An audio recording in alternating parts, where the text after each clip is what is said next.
الحمدللہ رب العالمین والصلاة والسلام علی سید المرسلین اما بعد فاعوذ باللہ من الشیطان الرجیم بسم اللہ الرحمن الرحیم الصلاۃ والسلام علیک یا رسول اللہ الصلاۃ والسلام علیک یا حبیب اللہ وعلی آلک وصحبک یا نور اللہ صلی اللہ تعالی علی محمد۔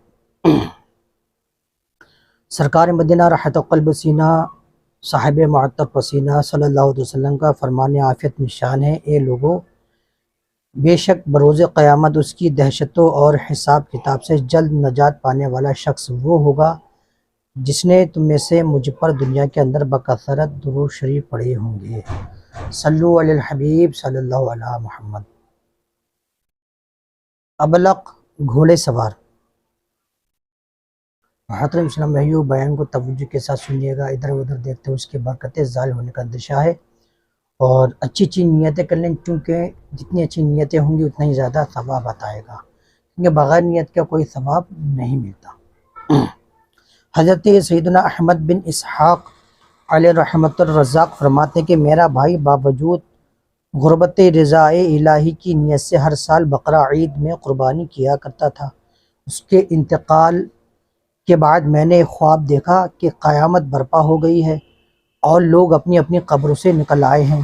یکا یک میرا مرحوم بھائی ایک ابلق یعنی دو رنگے چتکبری گھوڑے پر سوار نظر آیا۔ اس کے ساتھ اور بھی بہت سارے گھوڑے تھے۔ میں نے پوچھا، یا اخی ما فعل اللہ بک تعالی، یا اخی ما فعل اللہ تعالی بک، یعنی اے میرے بھائی اللہ تعالی نے آپ کے ساتھ کیا معاملہ فرمایا؟ کہنے لگا، اللہ عز و جل نے مجھے بخش دیا۔ پوچھا کس عمل کے سبب؟ کہا ایک دن کسی غریب بڑھیا کو بانیت ثواب میں نے 1 درہم دیا تھا، وہی کام آ گیا۔ پوچھا یہ گھوڑے کیسے ہیں؟ بولا یہ سب میری بقرہ عید کی قربانیاں ہیں اور جس پر میں سوار ہوں یہ میری سب سے پہلی قربانی ہے۔ میں نے پوچھا اب کہاں کا عزم ہے؟ کہا جنت کا۔ یہ کہہ کر میری نظر سے اوجھل ہو گیا۔ اللہ عز و جل ان پر رحمت ہو اور ان کے صدقے ہماری بے حساب مغفرت ہو۔ صلو علی الحبیب صلی اللہ تعالی علی محمد۔ قربانی کرنے والے کو قربانی کے جانور کے ہر بال کے بدلے میں ایک نیکی ملتی ہے۔ جس نے خوش دلی سے طالب ثواب ہو کر قربانی کی تو وہ آتش جہنم سے حجاب یعنی روک ہو جائے گی۔ کیا قرض لے کر بھی قربانی کرنی ہوگی؟ میٹھے میٹھے اسلامی بھائیو، جو لوگ قربانی کی استطاعت یعنی طاقت رکھنے کے باوجود اپنی واجب قربانی ادا نہیں کرتے، ان کے لیے لمحہ فکریہ یہ ہے، اول یہی خسارہ یعنی نقصان کیا کم تھا کہ قربانی نہ کرنے سے اتنے بڑے ثواب سے محروم ہو گئے، مزید یہ کہ وہ گناہ گار اور جہنم کے حقدار بھی ہیں۔ اگر کسی پر قربانی واجب ہے اور اس وقت اس کے پاس روپے نہیں ہیں تو قرض لے کر یا کوئی چیز فروخت کر کے قربانی کرے۔ پل صراط کی سواری۔ سرکار نامدار مدینہ کے تاجدار باذن پروردگار دو عالم کے مالک و مختار شہنشاہ برا صلی اللہ علیہ وسلم کا فرمان خوشبودار ہے، انسان بقرہ عید کے دن کوئی ایسی نیکی نہیں کرتا جو اللہ عز و جل کو خون بہانے سے زیادہ پیاری ہو۔ یہ قربانی قیامت میں اپنی سینگوں، بالوں اور کھروں کے ساتھ آئے گی اور قربانی کا خون زمین پر گرنے سے پہلے اللہ کے یہاں قبول ہو جاتا ہے، لہٰذا خوش دلی سے قربانی کرو۔ قربانی کرنے والے بال ناخن نہ کاٹیں۔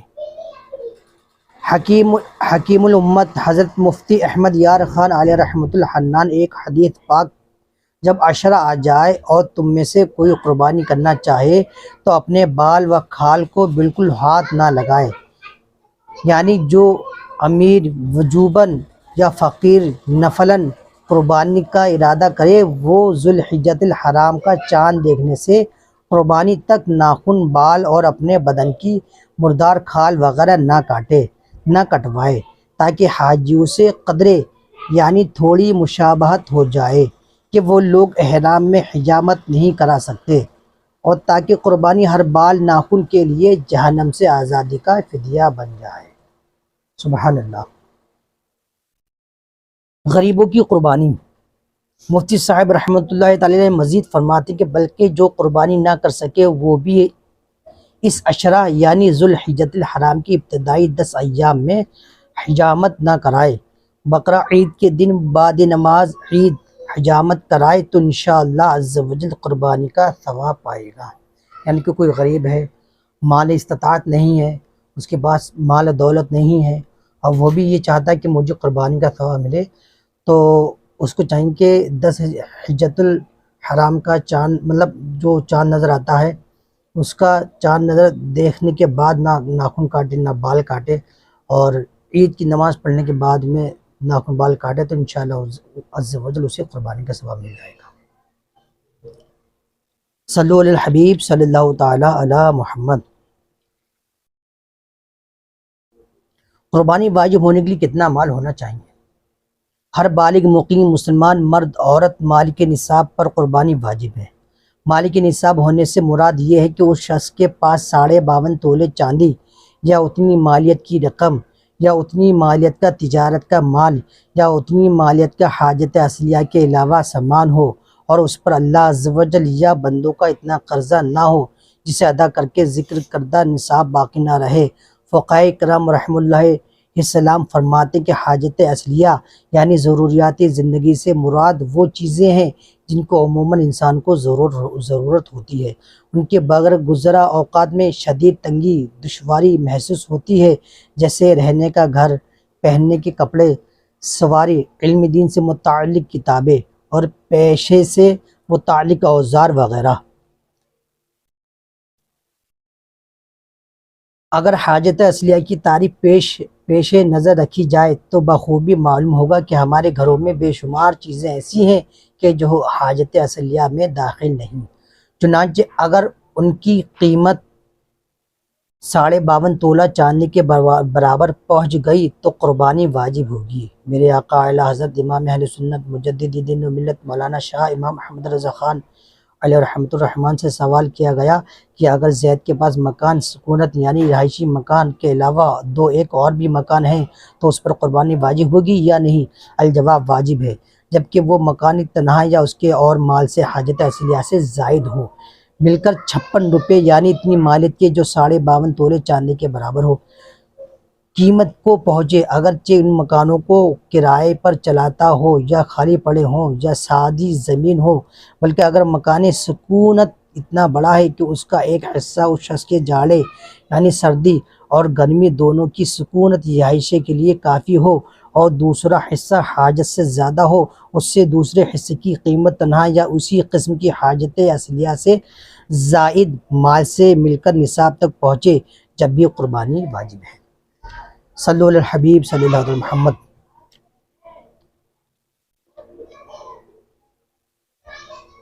بعض لوگ پورے گھر کی طرف سے صرف ایک بکرا قربان کرتے ہیں، حالانکہ بعض اوقات گھر کے کئی افراد صاحب نصاب ہوتے ہیں اور اس بنا پر ان ساروں پر قربانی واجب ہوتی ہے۔ ان سب کی طرف سے الگ الگ قربانی کی جائے، ایک بکرا جو سب کی طرف سے کیا گیا کسی کا بھی واجب ادا نہ ہوا، کہ بکرے میں ایک سے زیادہ حصے نہیں ہو سکتے، کسی ایک طے شدہ فرد ہی کی طرف سے بکرا قربان ہو سکتا ہے۔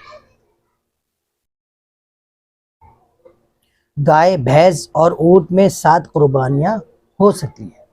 صلو علی الحبیب صلی اللہ تعالی علی محمد۔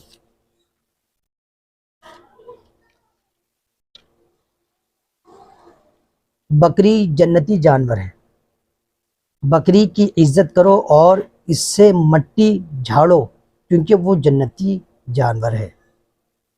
جانوروں پر رحم کی اپیل، گائے وغیرہ، بھینس وغیرہ کوئی بھی چیز جانور کو گرانے سے پہلے ہی قبلے کا تعین کر لیا جائے۔ لٹانے کے بعد بالخصوص پتھریلی زمین پر گھسیٹ کر قبلہ رخ کرنا بے زبان جانور کے لیے سخت اذیت کا باعث ہے۔